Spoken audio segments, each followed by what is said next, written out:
Assalamualaikum warahmatullahi wabarakatuh. Perkenalkan, saya Rizky Adriananto, NIM 11 2023 15887. Kali ini saya akan mempresentasikan hasil belajar saya selama 1 bulan ini di Coursera. Kita dimulai dari modul pertama. Di dalam video ini, kita akan memperkenalkan konsep kecerdasan buatan dan pembelajaran mesin, serta perbedaan di antara ketiganya, termasuk deep learning. Seperti definisi kecerdasan buatan adalah program yang merasakan, bernalar, bertindak, dan beradaptasi mencakup perilaku cerdas.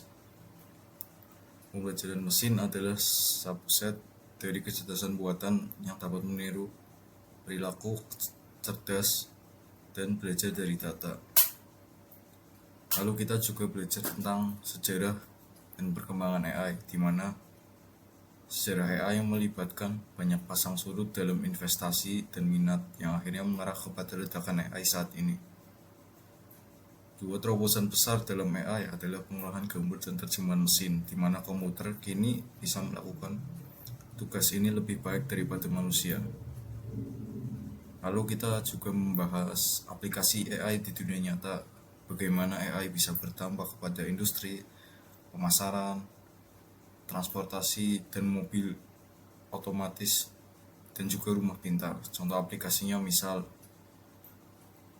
AI bisa membedakan antara anjing dan kucing. Lalu kita akan lanjut ke video yang kedua ini. Sebenarnya video 1 dan kedua ini sama isinya. Ini juga. Lalu kita langsung ke yang 2 ini aja.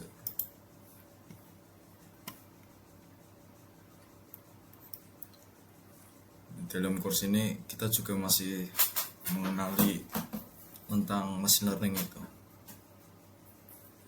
Dan misal di dalam course ini diklasifikasikan jenis-jenis machine learning, yaitu ada supervised learning, unsupervised learning. Kalau supervised learning memiliki kolom target atau label, contohnya klasifikasi email sebagai spam atau tidak spam. Lalu unsupervised learning tidak memiliki kolom target, bertujuan untuk menemukan struktur dasar dalam dataset seperti segmentasi pelanggan. Lalu di sini juga kita belajar tentang perbedaan antara machine learning dan deep learning. Misal dalam machine learning klasik, fitur ditentukan sebelumnya oleh manusia, sedangkan deep learning menggunakan model neural network yang dapat belajar fitur secara otomatis dari data. Lalu deep learning lebih efektif untuk dataset yang lebih besar dan kompleks, seperti pengenalan gambar dan lain-lain. Tetapi machine learning klasik dapat lebih baik untuk dataset yang lebih kecil dan stabil.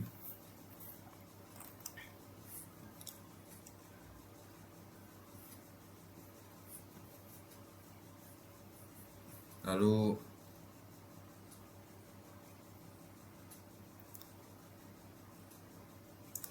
kita juga belajar tentang pengenalan fitur gambar. Misal gambar terdiri dari banyak pixel, yang berarti ada fitur yang harus dipertimbangkan dan kehilangan hubungan spasial antara pixel yang dapat mengurangi akurasi. Deep learning dapat belajar dari data dan memahami hubungan spasial antar pixel yang membantu dalam klasifikasi gambar. Kita lanjut ke sejarah AI. Dalam course ini kita membahas tentang sejarah bagaimana AI dibuat dan perkembangan pentingnya dari masa ke masa. AI dibuat pada tahun 1950 oleh Alan Turing yang mengembangkan Turing Test untuk menguji kemampuan mesin dalam meniru perilaku cerdas manusia. Konferensi Termot pada 1956 menandai pengakuan resmi AI sebagai bidang penelitian, di mana istilah kecerdasan buatan pertama kali digunakan. Lalu AI mengalami AI winter pada 1960 dan 1970 ketika harapan tidak terpenuhi mengakibatkan pengurangan investasi Kebangkitan kedua terjadi pada 1980 dengan sistem pakar yang membantu pengambilan keputusan, tapi diikuti oleh AI Winter kedua pada akhir 1980 sampai 1990-an. Lalu pada akhir 1990 dan di awal 2000, pembelajaran mesin mulai menunjukkan keberhasilan dalam berbagai tugas seperti pengenalan suara. Saat ini kemajuan dalam deep learning telah menguasai banyak batasan dari jaringan saraf awal, menghasilkan kinerja yang lebih baik dalam masalah data yang lebih besar. Lalu di sini juga ada latihan kuis. Nah, latihan kuisnya ini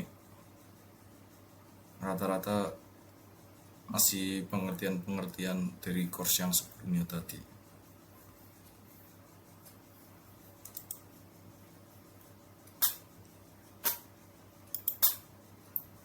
Lalu kita masuk ke kecerdasan buatan modern. Di dalam materi ini kita membahas tentang landscape AI saat ini dan mengapa era ini berbeda dari era yang sebelumnya. Lalu di sini kita ke kuis selanjutnya. Kuis ini masih berputar di antara materi-materi yang tadi, seperti AI Winter yang tadi kita bahas. Lalu di sini ada deep learning, terus ada alur pembelajaran mesin.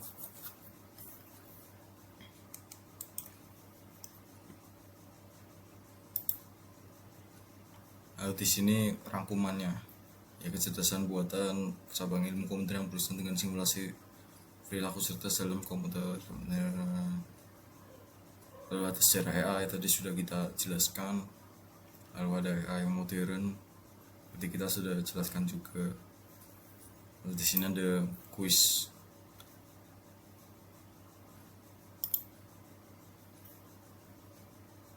Nah, tujuan pembelajaran mesin, terus pengertian deep learning,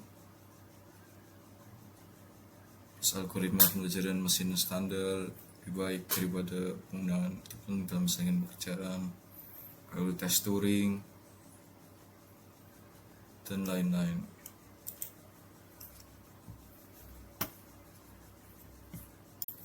Lalu kita masuk ke modul 2. Di modul 2 ini kita belajar untuk mengambil data dan membersihkan data. Jadi misal kita bisa ngambil dari beberapa sumber, misal ada SQL, NoSQL, atau dari API public. Dan sini kita belajar juga langkah-langkah untuk membaca file database menggunakan pustaka SQLite. Bisa membuat variabel. Dari pertama yaitu membuat variabel path yang mereferensikan jalur ke database kita, lalu membuat variabel koneksi yang mereferensikan koneksi kita ke database, membuat variabel query, lalu membuat variabel pengamatan untuk menentukan fungsi read SQL pada paket pandas, lalu membuat variabel table untuk membaca data dari SQLite. File JSON adalah standar untuk menyimpan data dari berbagai platform. Strukturnya mirip dengan kamus yang ada di Python. Lalu kita juga belajar untuk membersihkan data, karena pembersihan data itu penting, karena data yang berantakan akan menyebabkan hasil yang jelek. Dan beberapa masalah umum yang membuat data berantakan, yaitu datanya keduplikat atau tidak perlu, data yang konsisten, dan kesalahan pengetikan. Lalu data bisa hilang, dan juga ada masalah sumber data. Lalu kita dapat mengidentifikasikan data duplikat atau data yang tidak perlu.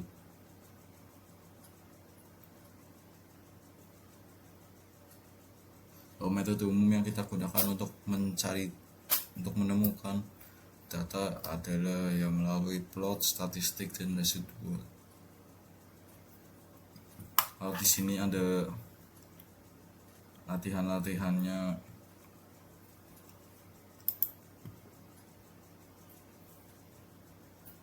Di sini kita belajar untuk menjawab soal.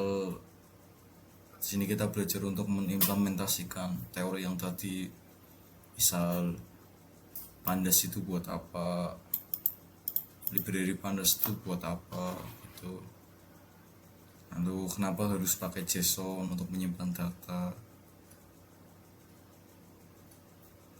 Terus ini bagaimana cara membaca ini dengan pandas itu tadi.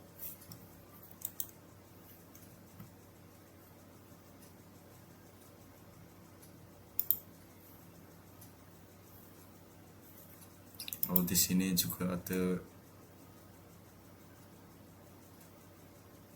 misal kenapa outlier harus sangat ekstrim tetapi mengaruhi kecocokan model statistik. Pendekatan mana yang lebih baik untuk mengidentifikasikan outlier dibanding yang lain gitu.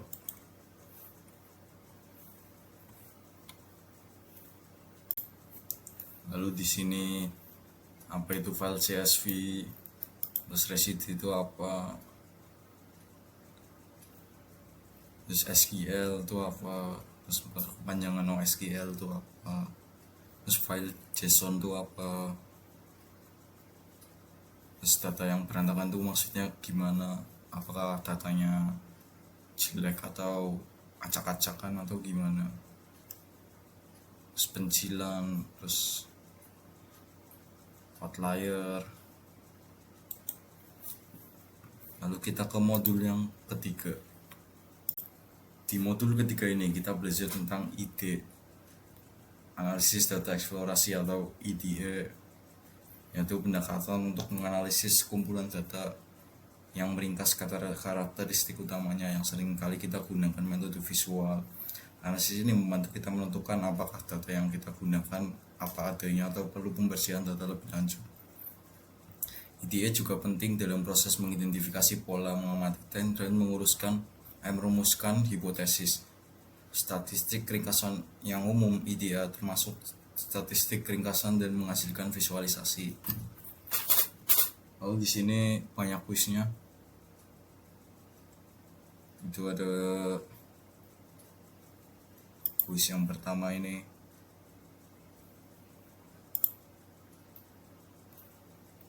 Ini masih soalnya ini analisis. Terus ini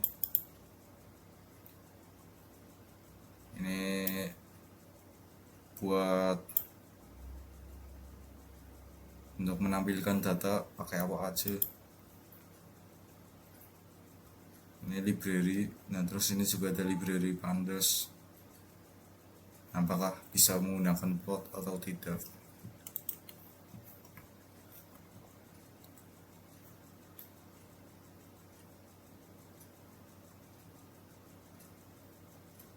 Terus ini ada kuis lagi. Misal apakah model kualifikasi harus mengharuskan fitur input diskalakan atau tidak. Penskalan fitur apakah mungkin interpretasi lebih baik daripada pendekatan basis jarak. Atau penskalaan fitur mengurangi distorsi yang mengirimkan variabel dengan skala yang berbeda. Nah ini ada kuis akhirnya juga. Di sini merangkum semua yang kita belajar tadi. Kita langsung ke modul yang keempat. Dalam modul keempat ini kita belajar tentang statistik inferensial dan pengujian hipotesis. Statistik inferensial terdiri dari pembelajaran karakteristik populasi dari sampel. Karakteristik populasi ini adalah parameter, sedangkan sampel adalah statistik. Model parametrik menggunakan sejumlah parameter seperti rata-rata dan deviasi standar. Cara yang paling umum mengestimasi parameter dalam model parametrik adalah melalui estimasi kemungkinan maksimum. Melalui uji hipotesis ini, kita dapat menguji nilai parameter tertentu. Estimasi merupakan proses menentukan parameter populasi berdasarkan model yang cocok dengan data. Fungsi distribusi yang paling umum adalah seragam, normal, loop normal, eksponensial, Poisson. Pendekatan frekuentis berfokus pada pengamatan pengulangan percobaan. Pendekatan Bayesian menggambarkan parameter melalui distribusi probabilitas. Hipotesis adalah pernyataan tentang parameter populasi. Misal, kita biasanya memiliki dua hipotesis 0 dan alternatif. Hipotesis memberikan kita aturan untuk memutuskan nilai statistik uji mana yang dapat diterima sebagai hipotesis 0 dan nilai mana yang dapat ditolak sebagai hipotesis 0 dan menerima hipotesis alternatif. Kesalahan tipe 1 terjadi ketika sebuah efek disebabkan oleh kebetulan, tetapi kita menemukannya signifikan dalam model. Kesalahan kedua, kita menganggap efek tersebut adalah suatu kebetulan, tapi tidak terjadi secara kebetulan.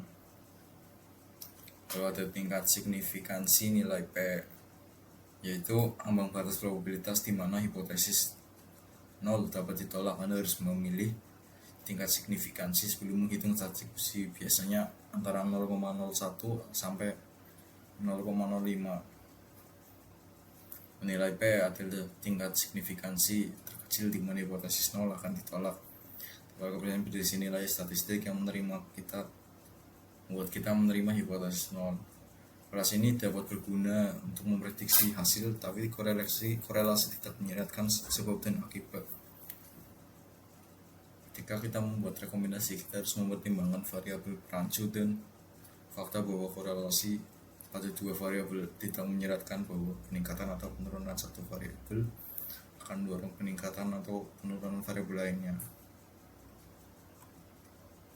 Di sini kita juga ada latihan-latihan soal.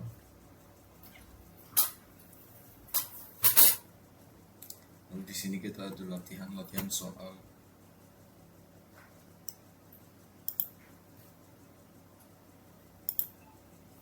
Dari sini nilai P adalah apa? Tadi kita sudah bahas, tingkat signifikansi terkecil di mana hipotesis 0 akan ditolak.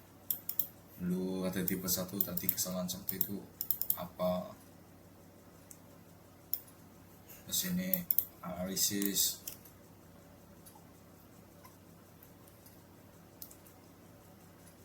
Ada kuis akhir di modul ini,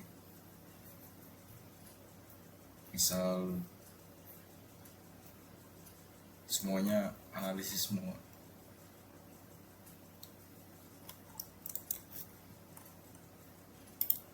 Lalu kita ke modul yang terakhir ini. Kita di sini modul akhirnya disuruh untuk membersihkan data kita sendiri.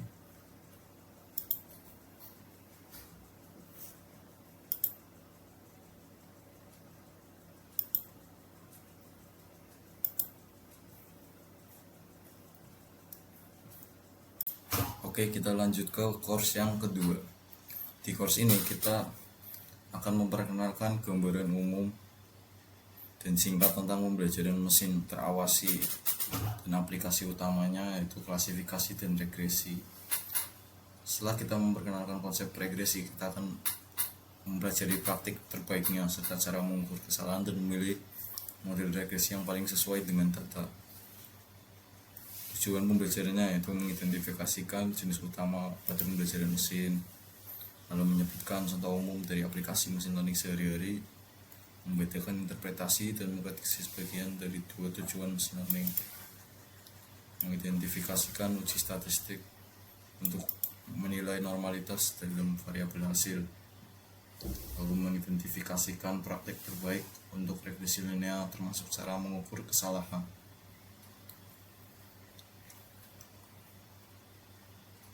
Di sini perkenalannya. Lalu kita masuk ke materi ke modul yang pertama.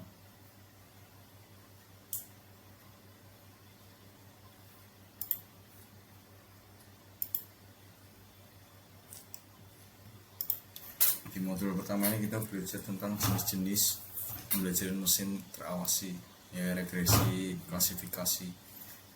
Untuk membangun model klasifikasi kita memerlukan fitur yang dapat dikuantifikasi, variabel target atau variabel yang diberi label, lalu metode untuk mengukur kemiripan. Lalu kita belajar di sini terutama regresi linear. Itu regresi linear memodelkan hubungan antara variabel kontinu dan dengan satu atau lebih variabel berskala. Biasanya direpresentasikan sebagai fungsi dependen yang sama dengan jumlah koefisien ditambah faktor penskalaan dikali variabel independen. Residual didefinisikan sebagai perbedaan antara nilai aktual dan prediksi. Ya, praktek terbaik dalam pemodel ini adalah gunakan fungsi Bayes untuk menyesuaikan model regresi linear, lalu kembangkan berbagai model, lalu bandingkan hasilnya dan pilih salah satu yang sesuai dengan data kita, apakah kita menggunakan model untuk memprediksi atau untuk interpretasi. Lalu ada 3 kesalahan yang umum untuk regresi linear, itu ada kesalahan kuadrat, jumlah kesalahan kuadrat atau jumlah kuadrat total, koefisien determinasi. Lalu ada sintaksnya dalam regresi linear ini. Paling sederhana itu from scalar model import linear regression. Ini cara kita ngetrain datanya ini. Terus ini buat ngetesnya. Lalu di sini ada kuisnya. Nah, kuisnya ini berkutat di antara tadi perkenalan tentang regresi linear. Lalu kita ke modul yang kedua. Di modul kedua ini kita belajar untuk memisahkan data pelatihan dan pengujian, membagi data menjadi satu set pelatihan dan pengujian dapat membantu kita untuk memilih model yang memiliki peluang lebih baik untuk mengeneralisasi dan tidak terlalu pas. Data pelatihan ini digunakan untuk menyesuaikan model, sedangkan data pengujian digunakan untuk mengukur kesalahan dan kinerja.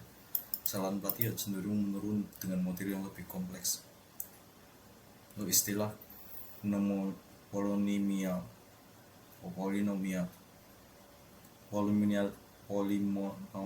ini membantu kita untuk menangkap efek nonlinear dari fitur.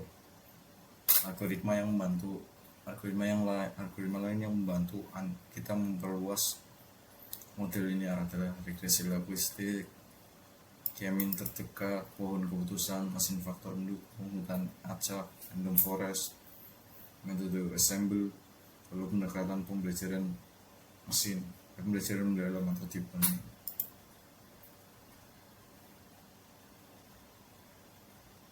Lalu ada tugas akhirnya di sini. Dan ini tugasnya tadi tentang perbedaan polinomial dan nonlinear. Kalau misal cara untuk memisahkan data.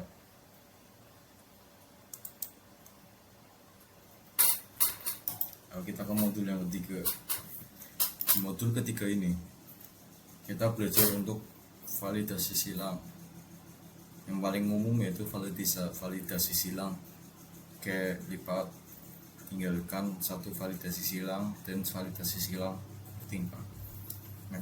Metode paling untuk validasi silang melibatkan bagian dataset menjadi 3 bagian, yaitu set pelatihan, adalah bagian yang digunakan untuk melatih model, lalu set validasi adalah bagian data yang digunakan untuk mengoptimalkan hiperparameter model, lalu set uji yaitu bagian dari data yang digunakan untuk mengevaluasi model.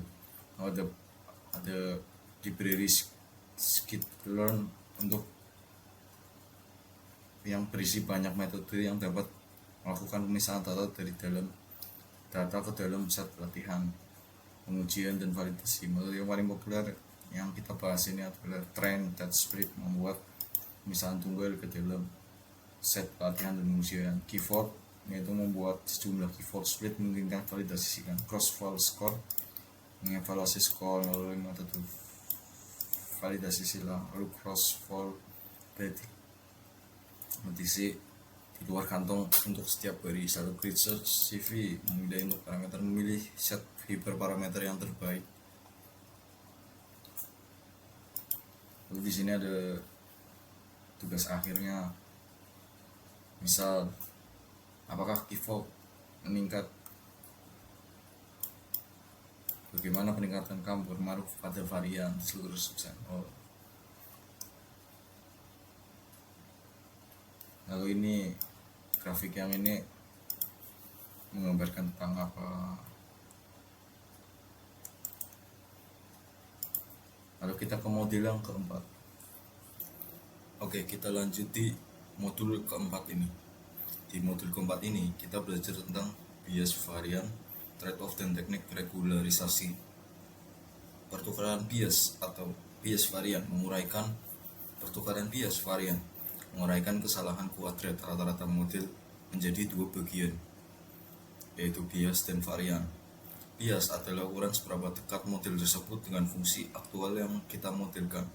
Jika model memiliki bias yang tinggi, maka model tersebut akan kurang pas. Ini berarti kita akan melakukan data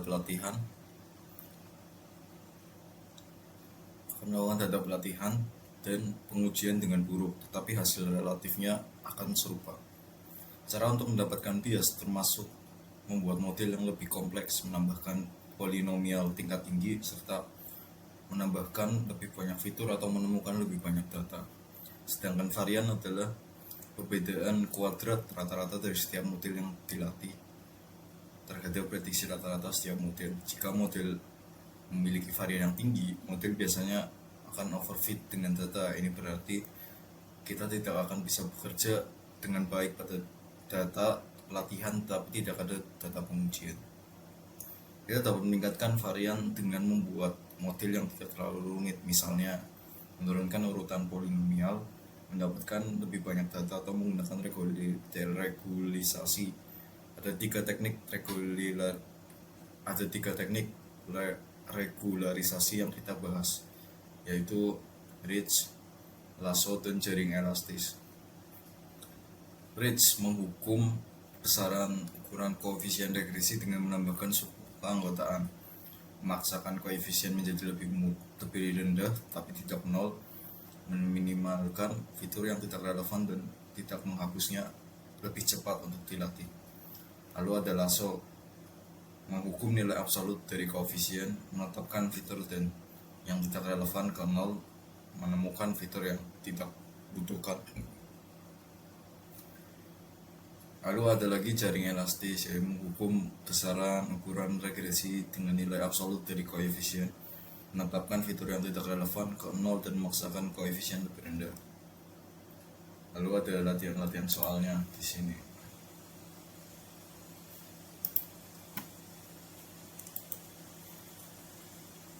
Ada 1, 2, dan 3.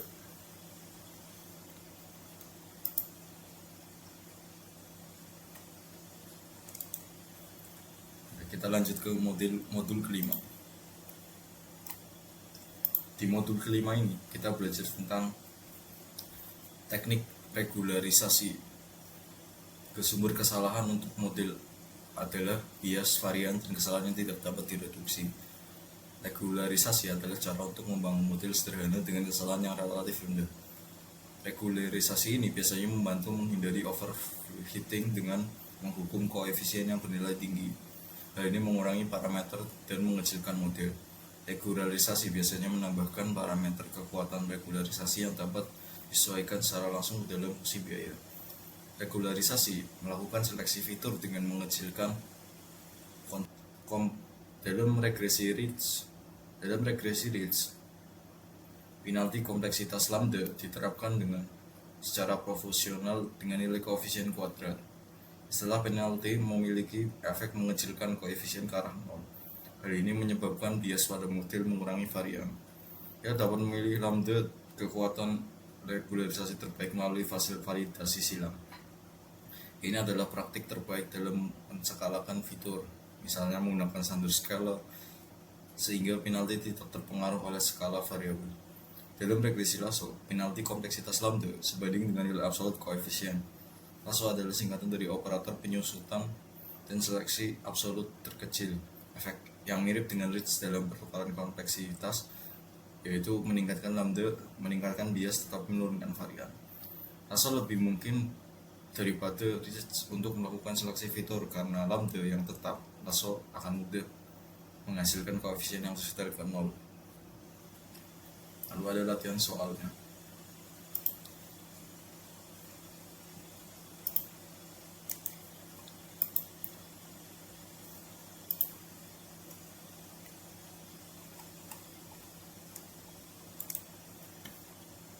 Kita lanjut ke modul yang ke-6.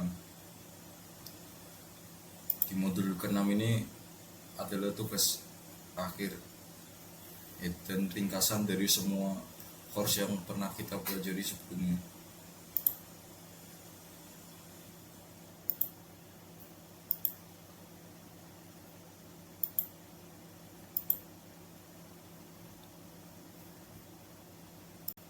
Oke, kita lanjut ke course ketiga. Di course ketiga ini kita belajar tentang klasifikasi, yaitu dimulai dari regresi logistik. Regresi logistik adalah satu algoritma klasifikasi yang banyak dipelajari dan banyak digunakan. Mungkin karena popularitasnya di industri, diatur, dan pengaturan keuangan. Meskipun klasifikasi jauh lebih modern, mungkin dapat menghasilkan model dengan akurasi yang lebih tinggi. Regresi logistik merupakan model dasar yang bagus karena kemampuan interpretasi dan sifat parametrik yang tinggi. Modul ini akan membantu kita dalam memperluas contoh regresi linear dan regresi logistik, serta metrik kesalahan yang paling umum yang mungkin ingin Anda gunakan untuk membandingkan beberapa pengklasifikasi dan memilih yang paling sesuai dengan masalah kita. Nah, dalam tujuan pembelajaran dalam course ini, yang pertama kita mengidentifikasikan, menggunakan, dan menginterpretasikan matriks kesalahan untuk mengevaluasi model klasifikasi, lalu mengidentifikasi algoritma pembelajaran mesin yang diawasi secara umum, lalu membangun model klasifikasi regresi logistik dengan skala eskalon. Gunakan model regresi logistik untuk klasifikasi. Kita langsung ke modul yang pertama.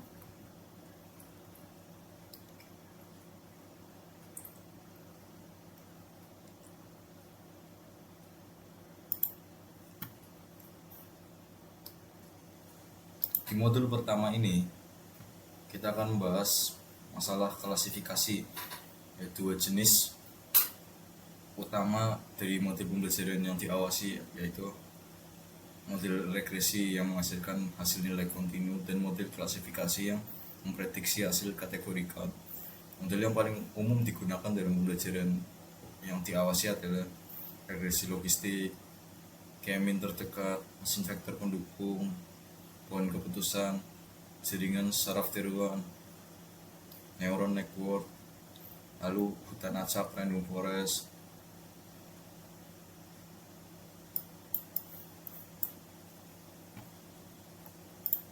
lalu model ensemble. Kecuali regresi logistik, model-model ini umumnya digunakan untuk regresi dan klasifikasi. Regresi logistik yang paling umum digunakan untuk variabel dependen, dikotomi, dan nominal. Sedangkan regresi logistik adalah regresi yang memodelkan probabilitas terjadinya kelas tertentu dengan variabel independen lainnya, menggunakan fungsi logistik atau logit untuk memodelkan variabel dependen. Ini adalah model prediksi yang sangat umum karena kemampuan interpretasi yang tinggi.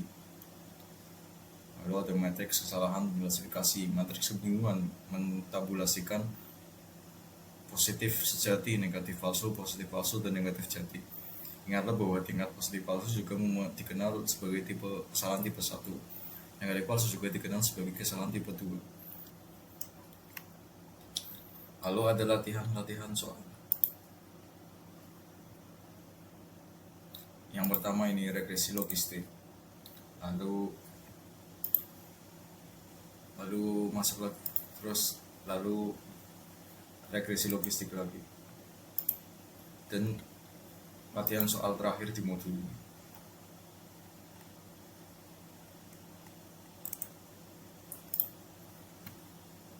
Lalu kita lanjut ke modul yang kedua ini. Dalam modul kedua ini kita belajar tentang K-mean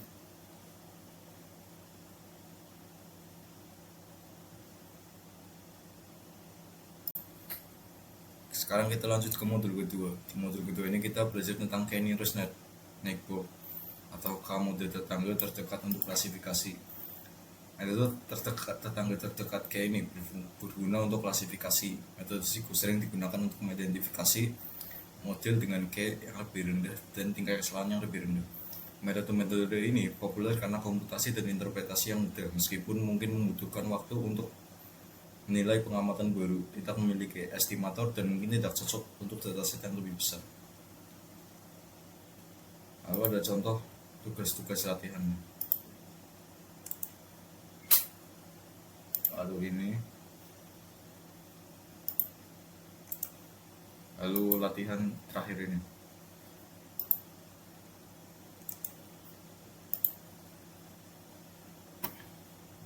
Kita lanjut ke modul ketiga. Di modul ketiga ini kita belajar tentang mendukung mesin vektor. Ide utama di balik mesin pendukung vektor adalah untuk menemukan hyperplane yang memisahkan kelas dengan menentukan batas-batas keputusan dan memaksimalkan jarak antar kelas ketika membandingkan regresi logistik dan SVM. Salah satu perbedaan utama adalah bahwa fungsi biaya untuk regresi logistik memiliki fungsi biaya yang menurun ke 0, tapi jarang mencapai 0. SVM menggunakan fungsi Hanger loss sebagai fungsi biaya untuk menghukum kesalahan klasifikasi. Hal ini cenderung menghasilkan akurasi yang lebih baik daripada dengan mengorbankan sensitivitas lebih rendah pada probabilitas yang diprediksi. Regularisasi ini dapat membantu SVM mengeneralisasi lebih baik dengan data yang di masa depan. Dengan menggunakan kernel Gaussian, kita dapat mengubah vektor ruang data kita ke dalam sistem koordinat yang berbeda dan mungkin memiliki peluang lebih baik untuk menemukan hyperplane yang mengklasifikasikan data dengan baik. SVM atau RBF kernel lambat untuk dilatih dengan dataset data yang lebih besar atau memiliki banyak fitur. Lalu ada latihan soalnya.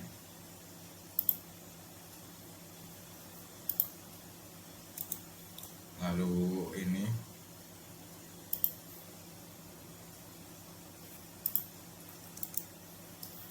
tugas akhir ini.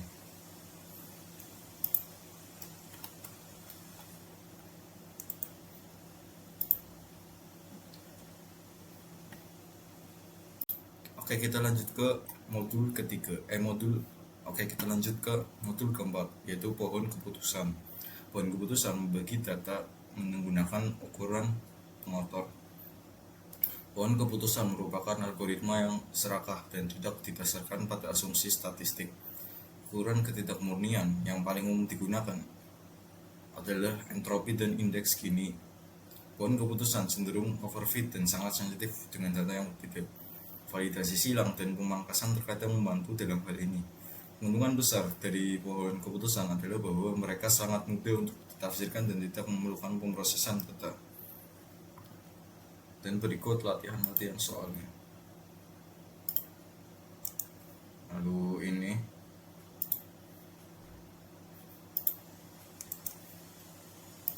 dan ini.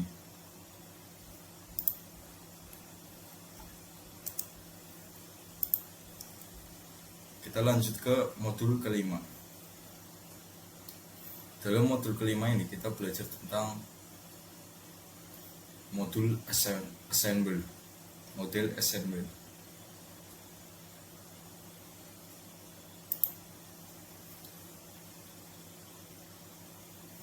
Assemble mode pohon telah terbukti dapat mengeneralisasi dengan baik ketika menilai data baru. Beberapa assemble pohon yang berguna dan populer adalah Bayesian, boosting, dan random forest. Bayesian yang menggabungkan pohon keputusan dengan menggunakan sampel agregat bootstrap.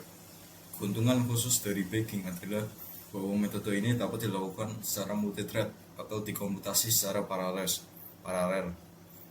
Sebagian besar assemble ini dinilai menggunakan kesalahan di luar kantong. Random forest adalah assemble pohon yang memiliki pendekatan yang mirip dengan Bayesian. Karakteristik utamanya mereka menambahkan keacakan dengan hanya menggunakan subset fitur untuk melatih setiap bagian dari pohon yang dilatih. Extra random trees adalah implementasi yang menambahkan keacakan dengan membuat pemisahan yang secara acak, alih-alih menggunakan pencarian seraka untuk menemukan variabel pemisahan dan titik pemisahan.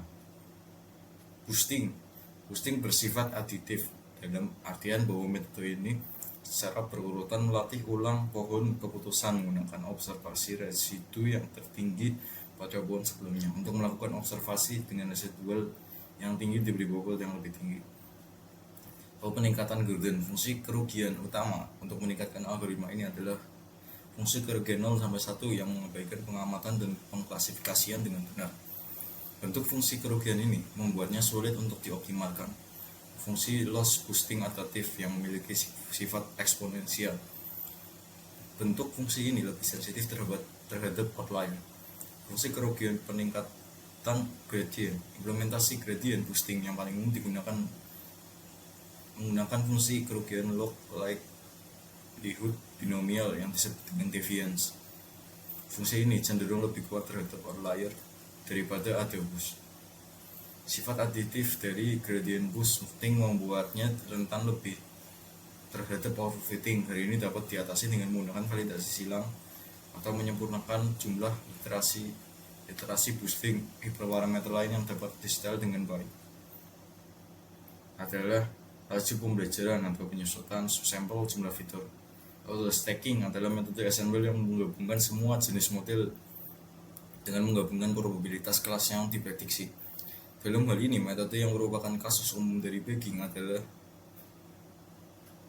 dengan cara menggabungkan probabilitas yang diprediksi dalam penumpukan. Dalam hal ini, metode ini merupakan kasus umum dari Bayesian. Cara yang paling umum untuk menggabungkan probabilitas yang diprediksi dalam penumpukan adalah menggunakan suara mayoritas atau menggunakan bobot dari setiap probabilitas yang diprediksi. Lalu ada latihan soalnya.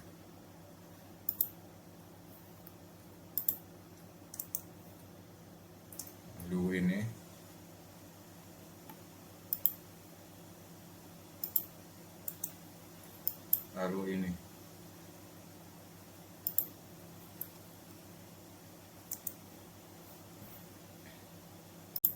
Oke, kita lanjut ke modul yang ke-6 ini. Modul ke-6 ini memodelkan kelas yang tidak seimbang. Algoritma klasifikasi dibuat untuk mengoptimalkan akurasi, yang membuatnya sulit untuk membuat model ketika tidak ada keseimbangan di seluruh jumlah pengamatan dari kelas yang berbeda. Metode yang umum digunakan untuk menyeimbangkan kelas-kelas tersebut adalah downsampling atau menghapus pengamatan dari kelas yang paling umum, upsampling atau menduplikasi pengamatan dari kelas atau kelas-kelas yang paling jarang, campuran dari downsampling dan upsampling. Pendekatan pemodelan untuk kelas yang tidak seimbang. Algoritma khusus untuk melakukan upsampling dan downsampling, yaitu pengambilan sampel bertingkat, pengambilan sampel yang acak, oversampling sintetis, yaitu dua pendekatan utama adalah teknik oversampling minoritas sintetis atau SMOT dan pengambilan sampel sintetis adaptif atau ADA-SYN. Implementasi cluster centroid seperti NearMIS atau MacLink dan tetangga terdekat. Berikut latihan soal. Lalu ini